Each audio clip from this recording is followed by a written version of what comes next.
Assalamualaikum warahmatullahi wabarakatuh. Perkenalkan, nama saya Elvi Oktarina. Saya adalah dosen di Fakultas Kedokteran Universitas Andalas, Departemen KMB KGD. Home base-nya di Perdinas, di mana salah satu materi perkuliahan yang saya berikan yaitu profesi keperawatan bencana. Profesi keperawatan ini mempunyai 5 SKS dan biasanya dilaksanakan pada semester 2 selama 5 minggu kegiatan.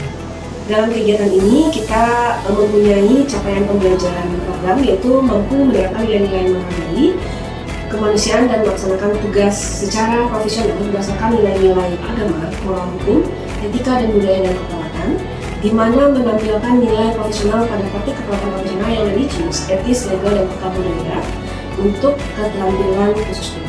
Kemudian untuk keterampilan umum yaitu mampu mengelola asuhan keperawatan kepada individu, keluarga, kelompok, dan masyarakat dalam tatanan klinik maupun komunitas secara komprehensif dengan berbasis studi.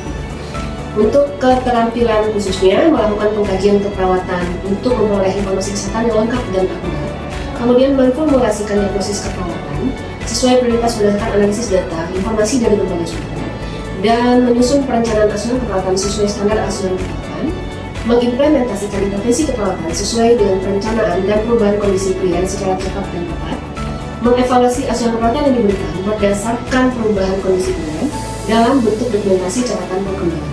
Sedangkan keterampilan umum berikutnya itu mampu melaksanakan edukasi dalam asuhan keperawatan berdasarkan informasi ilmiah. Dengan keterampilan khususnya melakukan edukasi, penyuluhan, promosi kesehatan sebagai bagian upaya pencegahan penyakit pada semua level. Keterampilan umum berikutnya adalah mampu melakukan komunikasi terapeutik secara interpersonal dan intrapersonal dengan melakukan komunikasi terapeutik pada klien, keluarga dan masyarakat, sesama perawat dan profesi kesehatan lainnya dalam meningkatkan mutu asuhan keperawatan. Keterampilan umum keempat berikutnya mampu mengorganisasikan pelayanan dan asuhan keperawatan melalui kerjasama sesama perawat dan kolaborasi dengan tim kesehatan dengan memberikan sikap kepemimpinan. Dengan keterampilan khususnya itu memelihara kerjasama dan membangun jaringan kerjasama dengan masyarakat dan profesinya. Keterampilan umum berikut mampu berperan sebagai community leader pada bidang keperawatan khususnya keilmuan keperawatan bencana dan melakukan komunikasi dalam memimpin suatu tim kesehatan dalam kerangka penanggulangan bencana dan melaksanakan penanganan bencana sesuai standar operasional prosedur. Dan capaian mata kuliah dari mata kuliah keperawatan bencana yaitu menyusun komunikasi yang elektif dalam pemberian asuhan keperawatan pada klien dengan berbagai tingkat usia dalam keadaan pra-bencana, bencana, dan pasca bencana. Kemudian CPMK kedua mengembangkan keterampilan interpersonal yang efektif dalam kerja tim, menggunakan teknologi dan informasi kesehatan secara efektif dan bertanggung jawab. CPMK ketiga menyusun proses keperawatan dalam menyelesaikan masalah klien pada berbagai tingkat, usia, dan kelompok rentan dalam keadaan pra-bencana, saat bencana, dan pasca bencana.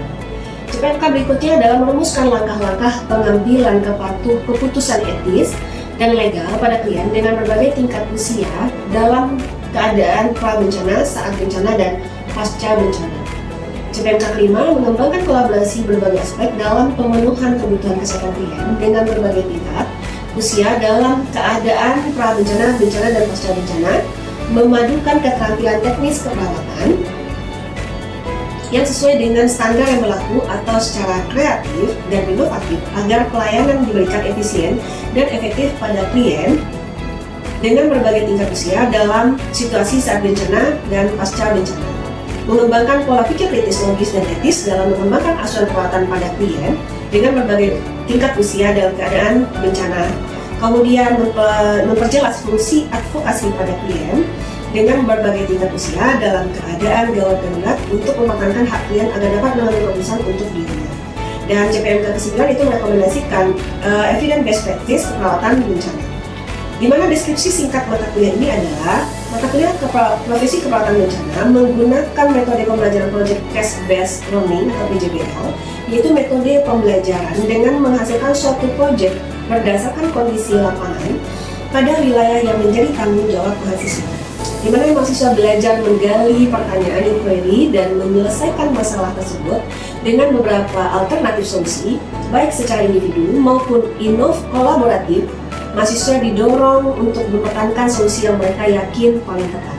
Kemudian mata kuliah ini membahas tentang konsep, jenis, klasifikasi, dan karakteristik bencana, dampak bencana terhadap kesehatan, prinsip penanggulangan penanganan bencana, persiapan bencana, penilaian sistematis, tindakan-tindakan perawatan selama fase bencana, perawatan psikososial dan spiritual bagi korban bencana, perawatan bagi populasi rentan, aspek etik dan legal pada bencana, perlindungan bagi petugas, pendekatan interdisiplin, pemulihan pasca bencana, dan penerapan evidence based practice dalam keperawatan bencana. Kegiatan belajar mahasiswa berorientasi pada pencapaian kemampuan berpikir kritis, sistematis, komprehensif dalam mengaplikasikan konsep keperawatan bencana dengan pendekatan holistik, etis, dan peka budaya. Referensi dari kegiatan praktek profesi bencana khususnya yaitu Undang-Undang Nomor 24 Tahun 2007 tentang tentang kebencanaan. Kemudian Pusat Penanggulangan Krisis Kesehatan Kementerian Kesehatan RI tahun 2011 tentang pedoman teknis penanggulangan krisis kesehatan akibat bencana, dan menurut WHO Council of Nurses 2019 ICN Framework Disaster Nursing Competencies Geneva. Media pembelajaran biasa digunakan yaitu menggunakan handphone, kemudian juga LCD, PowerPoint, Google Drive, kemudian kelengkapan kebencanaan lainnya, karena dalam kegiatan profesi bencana ini kita akan memasuki tahap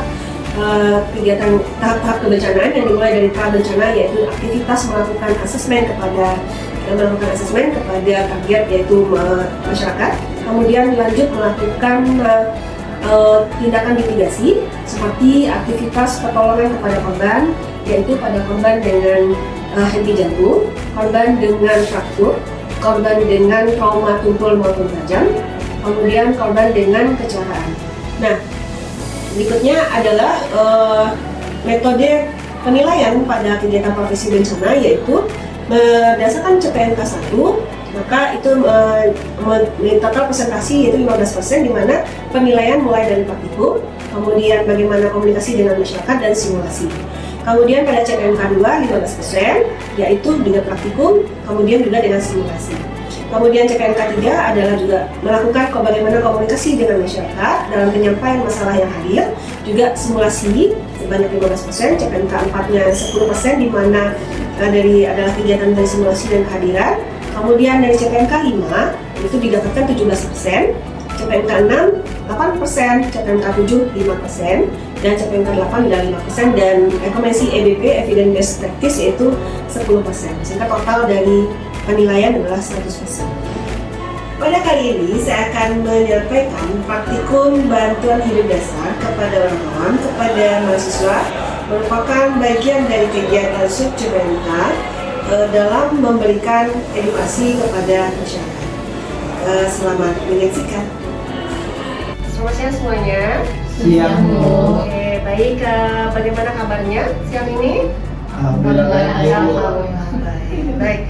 Dalam materi kuliah kebencanaan kita ada hari ini kita akan belajar tentang penanganan korban dengan henti jantung di lingkungan bencana ya.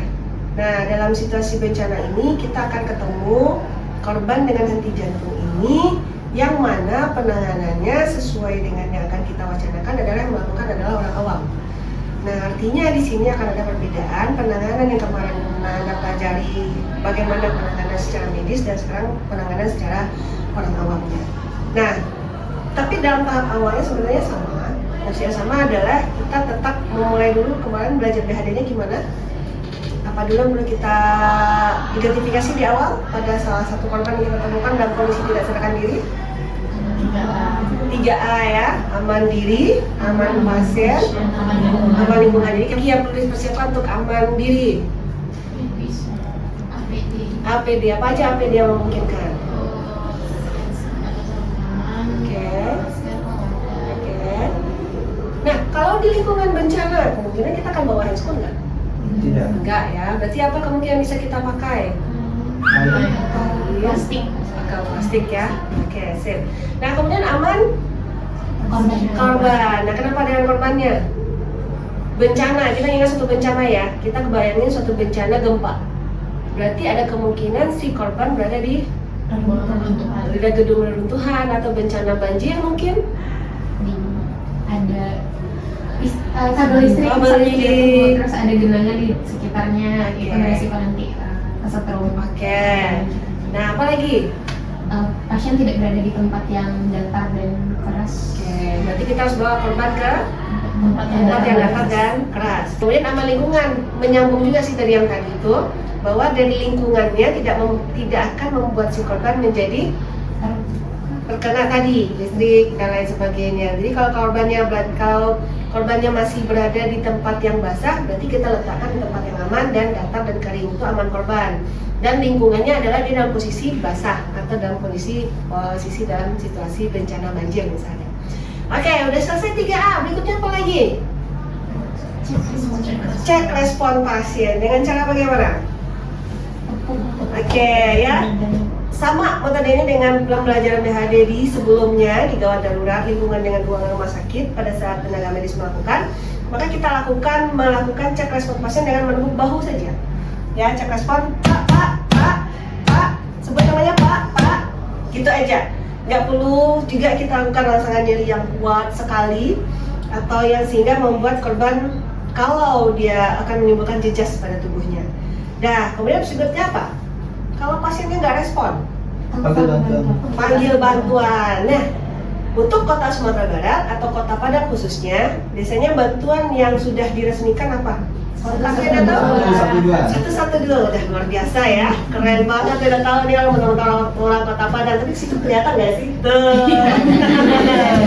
Ada ya, komen ya. Jadi ada 112 untuk wilayah kota Padang. Kita cukup panggil 112 untuk meminta bantuan untuk supaya si bantuan datang hadir membantu si korban. Jadi dengan gimana cara memanggilnya? Sebutkan kita penolongnya, Bu, terus sebutkan kita menemukan satu pasien dalam keadaan seperti apa, lalu sebutkan alamatnya gimana, terus sebutkan apa yang kita butuhkan. Oke, berarti tolong halo saya Elvi, di wilayah depan Fakultas Keperawatan Lobi ada korban 1 orang tidak sadarkan diri, mohon bantuannya segera, gitu ya. Oke, berarti harus tahu berapa jumlah korban, kemudian kenapa korbannya, di mana alamatnya, yang ngontak siapa, harus tahu karena kadang-kadang nanti udah ngontak tapi ngeprank. Kadang sering terima kayak gitu teleponnya. Jadi jangan sampai kita nggak tahu ini situasi seperti ini. Jadi harus jelas informasinya apa, minta bantuannya kapan. Jangan sampai nanti tolong mohon bantuin saya datangnya 2 jam lagi. Oke, itu kalau posisinya kita sendiri nih, kita punya handphone dan kebetulan providernya aktif. Kalau nggak aktif berarti kita bisa gunakan HT kalau punya. Tapi kalau nggak punya berarti cukup handphone. Tapi jika ada di sekitar kita ada orang yang melihat, misalnya dalam suatu kecelakaan kendaraan motor, kecelakaan kendaraan, kita cukup bilang bapak tolong menjadi saksi saya. Ibu yang satu lagi, misalnya ibu yang baju pink atau bapak yang baju batik, tolong menjadi saksi saya adalah tenaga kesehatan. Ibu yang baju putih, tolong panggilkan bantuan dengan memanggil 112 untuk minta datang ke sini. Saya lanjutkan untuk penyelesaian korbannya. Itu kalau ada yang orang sekitar, tapi kalau nggak ada berarti kita tinggal langsung kontak. Oke. Dengan teriakan kita adalah tolong ada korban tidak sadarkan diri, mau 1 orang, mohon bantuannya segera. Kalau posisi situ ada orang. Tapi kalau kita jauh, tadi kita harus kasih tahu alamat kita dari mana. Oke ya. Oke, terus berikut apa lagi? Cek nadi. Nah, ini orang awam nih yang mau kita ajarkan. Kalau biasanya kita ngajarnya adalah cek nadi dengan nadi karotis ya. Nih. Nah, posisinya di sini biasanya kita pegang nih. Sebenarnya kita bisa ngajarin ke orang awam, cuman kadang-kadang kita khawatirnya dalam pelaksanaannya nggak pas ya. Jadi kalau orang awam, kita cukup ngajarkannya dengan menggunakan salah satu dari posisi nadi yang di sini. Bisa di sini, radialis ataupun brachialis. Dengan menggunakan 3 jari, taruh di sini pas di bawah jempol, kita kasih info kepada kepada masyarakatnya cara memeriksanya. Di bawah jempol, tarik ke bawah dengan 3 jari, tekan di sini, hitung lebih kurang 10 detik. Berarti 1 sambil melihat gerakan, apakah ada gerakan dada, nafas ya, gerakan dadanya. Jadi sambil kita cek nadi, sambil kita lihat 1, mata kita ke sini ya. 2, 3, 4, 5, 6, 7, 8. Jika benar tidak dirasakan nadi, berarti nadinya tidak ada. Ada pertanyaan? Ada perbedaannya di sini? Apa? Apa yang membedakannya medis dengan orang awam? Atau pernah kalau dia dulu ada perbedaannya? Lokasi pengecekan nadinya sih yang berbeda. Berbeda ya? Oke. Kalau ini adalah penggunaan AHA 2020 kitanya. Nah, cek nadi dari orang awam kita sifatnya adalah melihat cek nadi sambil melihat gerakan dada tanpa perlu kita melakukan pemeriksaan seperti ini lagi. Nah, kenapa? Karena kalau kita lakukan pemeriksaan ini dulu 2015 masih seperti ini, head tilt chin lift namanya. Head tilt chin lift, look, listen and feel namanya.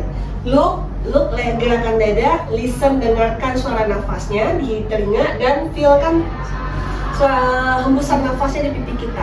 Nah, untuk sekarang tidak lagi cukup melihat gerakan dinding dadanya naik turunnya. Karena kalau nadi tidak ada, maka orang bernafas nggak? Tidak. Enggak. Tapi kalau nafasnya ada, kemungkinan nadinya Ada. ada. Ada nggak? Sekarang coba dicek nadinya ada semua nggak? Bernafas nggak? Nafas. Ada nggak yang punya nadi tapi nggak bernafas? Ada nggak yang nadinya terdeteksi tapi dia nggak bernafas? Ada. Ada. Nah, maka itu yang dilakukan adalah resusitasi pernafasan. Maka kita memberikan pernafasan. Nah, kalau pada orang awam, pernafasan tidak dianjurkan atau tidak diajarkan ibaratnya. Kenapa tadi? Khawatir nanti ada kesalahan di situ. Nah, jadi setelah kita cek nadi, berikutnya apa lagi? Nadi nggak ada nih. Maka kita lakukan langsung kompresi dada. Kompresi jantung luar kita ngomongnya sama orang awam. Kenapa kompresi jantung luar? Karena jantungnya ada di dalam dan kita memompanya dari luar. Kompresi jantung dari luar itu namanya, kompresi jantung luar. Atau penekanan jantung luar kalau bahasa orang awamnya. Kadang kalau kita bilang kompresi orang awam nggak ngerti ya. Kita bilang kompresi tekanan jantung luar dengan cara pastikan dulu posisi kitanya. Posisi si penolong berada di antara bahunya korban, kaki ya, sama pinggang. Kemudian kita melihat adalah posisi di tengah dada ini. Kalau kita berada di luar nggak mungkin kita buka bajunya kan. Nah, jadi kita posisi kayak gini. Kita pastikan aja bahwa posisinya adalah di tulang sternum atau tulang yang paling besar yang kita lihat tulangnya itu kalau di tubuh kita, ingetin samanya adalah dia ada antara tulang yang ada iga-iganya. Maka yang kita tekan adalah tulang yang tengah-tengah ini, jangan samping-sampingnya karena akan berisiko terjadinya patah. Nah, setelah itu ke sini, kemudian di mana posisi tangan berikutnya? Untuk orang awam di bawah ketiaknya, aksilanya, bawah ketiak aksila langsung tarik ke tengah untuk mengambilnya, simpelnya. Kemudian posisi tangan yang dominan lebih menekan ke bagian ini, kemudian tangan tidak dominan menarik jari tangan yang dominan dan tumit tangan menekan pada dinding dada. Oke, menekan pada tulang dada tadi, ditekan. Kemudian pastikan posisi tangan kita, si penolong, itu adalah lurus dan tidak boleh dibengkokkan. Kemudian dari bahu sampai ke bawah panggul itu juga lurus membentuk sudut 45. Nah, selanjutnya kemudian kita lakukan penekanan dari kecepatan ya 1-110 kali per menit, kedalaman 5 cm. Kemudian saat kita melakukan ini minimalkan interupsi. Maksudnya apa? Ini lagi kayak gini tiba-tiba tukang gorengan lewat. Ya, jadi nggak usah. Gorengan sini dulu. Sini mau makan, nggak usah ya. Jadi langsung lakukan ini minimal interupsi. Kemudian apa lagi? Maksimal recoil, dada harus balik dulu maksimal, baru kita lakukan penekanan. Oke, maka kita akan lakukan penekanan ini dan lakukan sebanyak sampai si penolong merasa lelah. Oke, tunggu. Nah, jika merasakan kelelahan, kita cobain di sini ya. Oke. Tapi ini kalau di lapangan nggak akan ketemu ini. Nah, kalau kita lagi belajar untuk memastikan kedalaman, kita bisa melihat yang warna hijau bisa kita temukan. Nah, maka itu artinya kedalaman kita bisa mencapai 5 cm. Nah, jika ini sudah kita lakukan, udah kita capek nih, berhenti ya. Berhenti selama 10 detik aja. Istirahat sebentar sambil tetap melakukan pemeriksaan Nah, melihat kembali gerakan dadanya kurang dari 10 detik. 2, 4, 5, 6, 7. Jika belum terlihat juga gerakan dada, nanti juga belum ada, maka tetap kita lanjutkan. Lanjutkan sampai tadi yang kita minta bantuan datang. Oke. Kemudian jika udah lebih 30 sampai 35 40 menit, maka kita hentikan.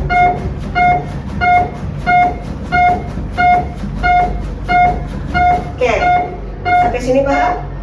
Nah, jika letih kembali kita cek lagi selama kurang dari 10 detik. Jika nadinya sudah teraba dan kita melihat seperti ada gerakan dada, nadi teraba, maka kita lakukan recovery position. Recovery position kita arahkan ke mendekati penolong dengan menekuk kaki yang sebelah kiri, kemudian tangan yang ini posisinya di pipi, sehingga nanti posisinya si korban seperti menengadah karena ditengadahi oleh si ke tangan.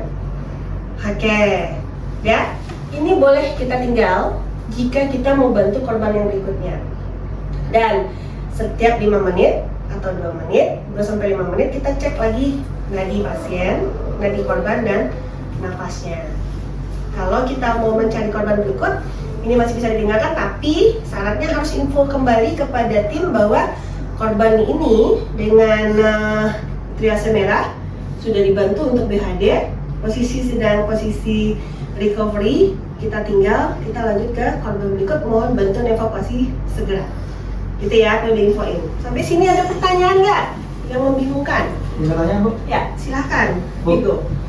Ketika kita melakukan BHD ini, tapi ternyata kita merasakan adanya patah tulang rusuk, itu apakah kita lanjut atau kita hentikan kita BHD Bu? Nah, tanyanya bagus tuh. Karena kalau orang awam kan kita main pokoknya digenjot aja ya. Gimana kira-kira? Ada yang bisa jawab? Ya, silakan. Tadi udah Ibu jelasin juga bahwasanya kalau kita mau melakukan BHD itu kita pasti taruhnya di tengah-tengah. Nah, kalau di tengah-tengah, kalau misalnya ternyata kita mendengar ada patah, berarti posisi tangan kita tuh yang salah, kita posisi menolongnya itu salah. Nah, artinya karena kita tetap harus memprioritaskan bahwa pasien ini, si korban ini tuh harus kembali lagi fungsi jantungnya, kita cari posisi yang benar, kemudian lanjut untuk melakukan BHD. Artinya lanjut BHD ya? Tetap BHD. Walaupun patah lanjut ya? Iya, karena kita prioritasnya untuk kembaliin kehidupan yang Luar biasa tuh Jo.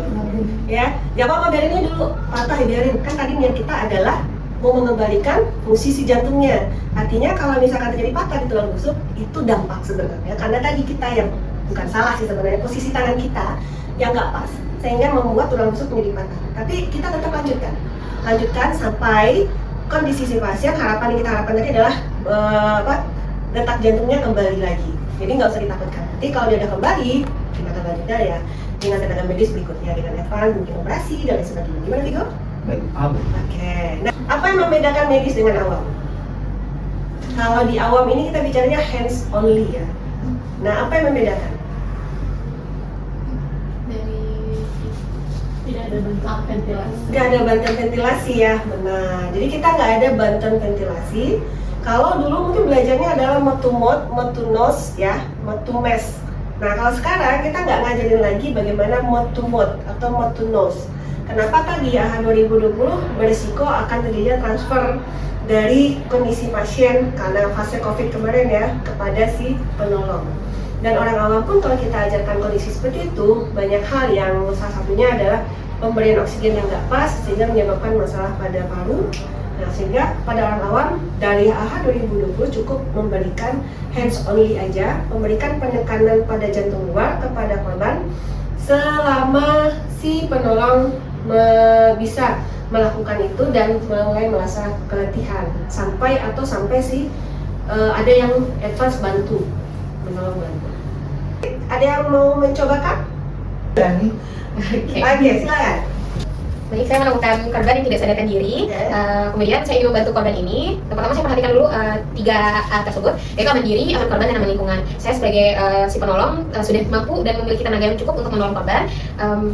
Karena saya tidak menggunakan handphone, kebetulan korbannya juga menggunakan baju, jadi sudah bisa juga untuk menjadi aman untuk diri saya dan korban juga. Kemudian saya perhatikan aman korban, korban berada di tempat yang datar dan keras, tidak berada di tempat yang ada genangan air dan ada listrik, dan juga tidak berada di bawah reruntuhan. Kemudian aman lingkungan juga seperti itu, tidak ada genangan dan listrik, dan tidak ada reruntuhan juga. Nah, setelah saya lakukan 3 hal tersebut, langsung saya mengecek respon korban dengan menepuk bahunya. No respon? No respon. Kemudian saya langsung minta bantuan ke 112. Tolong, saya Anggi. Saya menemukan satu korban tidak sadarkan diri di lantai 3 Fakultas Perawatan UNAM. Saya mohon bantuan kirimkan petugas kesehatan dan ambulans segera sekarang juga. Terima kasih. Oke. Kemudian langsung cek nadi dan nafas korban.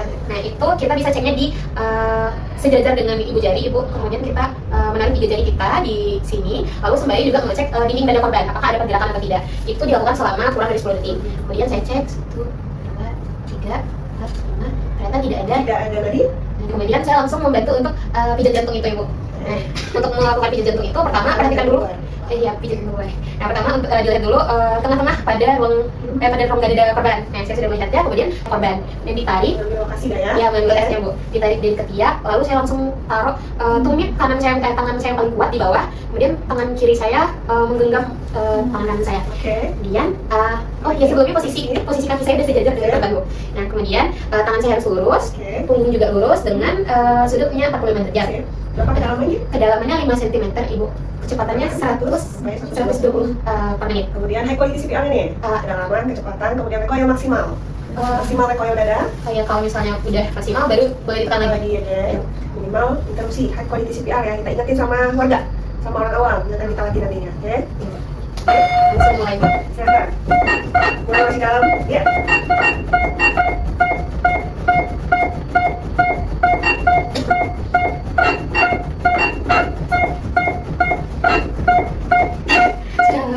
Oke, apa yang dilakukan? Cek lagi buat tadi dan nafasnya kurang dari 10 detik, Bu. 1, 2, 3, 4, 5, 6, 7. Belum ada tadi? Coba dilakukan ya? Iya, Bu. Oke.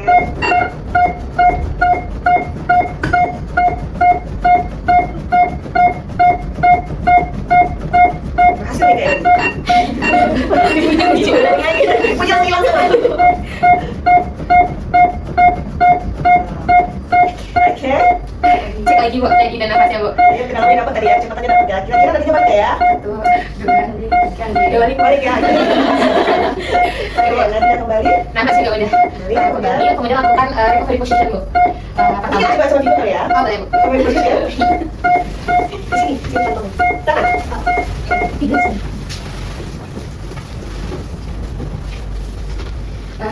Itu dong, Bu. Yang pertama, tangan kanan korban itu kita taruh lurus seperti ini, Bu. Oke. Kemudian tarik korban itu mengarah ke si penolong. Nah, kaki kirinya ditekuk, tangan kirinya kita taruh di pipi korban. Kemudian langsung kita ya, Pak. Oke. Nah, posisi kayak gitu ya. Posisi kepalanya berengadah dengan tujuan nanti kalau ada cairan, sehingga membuka jalan nafas dan tidak menimbulkan sedak dan nafas terbuka. Hasilnya aman untuk kita tinggal. Sementara sampai tim evakuasinya hadir. Oke, luar biasa. Bravo. Bisa semua? Bisa. Oke. Ada yang perlu didiskusikan? Cukup, Bu. Cukup ya? Berarti bisa dipahami semuanya ya? Oke, baik. Tapi nanti selanjutnya lanjutkan lagi latihan. Jadi sudah bisa kita pahami bahwa untuk orang awam kita cukup memberikan hands only aja, penekanan jantung heart aja sampai seterusnya, sampai tim advance datang, sampai penolongnya kelelahan atau lebih dari 30 sampai 45 menit. Nah, kalau 30 rasanya udah nggak kuat, ya udah berhenti kalau tim advance tetap nggak datang. Oke, kita hanya memberikan kompresi jantung heart tanpa memberikan pernapasan melalui mouth to mouth, mouth to nose, ataupun mouth to masker, ataupun menggunakan begging, karena biasanya itu tim kesehatan, tim advance yang akan membawa alat-alat tersebut. Oke, baik, kalau begitu selesai praktikum kita untuk sore hari ini. Tapi selanjutnya nanti silakan lanjutkan secara mandiri. Jika nanti ada yang perlu didiskusikan, boleh kita diskusi kembali setelah ini. Oke, terima kasih. Selamat sore. Wassalamualaikum warahmatullahi wabarakatuh. Waalaikumsalam warahmatullahi wabarakatuh.